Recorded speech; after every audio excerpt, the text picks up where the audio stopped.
Welcome to Blizzard Fire. We hope this video helps fire up your solution. In this video, I will explain how to play good in Zooba. First, select a character that complements your preferred playstyle, whether you enjoy aggressive combat or strategic support. Learn their unique skills and preferred weapons to maximize their effectiveness in battle.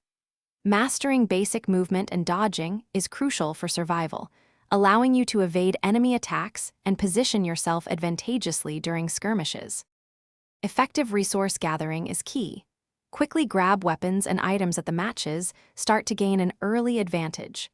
Always keep an eye on the shrinking safe zone, planning your movements to avoid taking damage from the fire.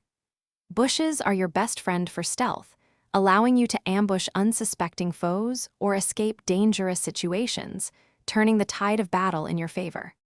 When engaging, always assess if you have an advantage, such as higher health or better items, before committing to a fight.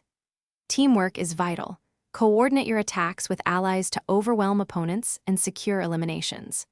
Deploy your character's powerful ultimate ability at the perfect moment, perhaps to finish off a low-health enemy or to turn a losing team fight into a decisive victory. To truly excel, study common character matchups and learn how to counter their specific abilities effectively. Continuously upgrade your preferred characters and their items to boost their stats and unlock new potential. Always be ready to adapt your strategy on the fly, responding to enemy movements and the evolving game state to maintain control and secure victory. Thanks for watching. If you found this helpful, don't forget to like and subscribe.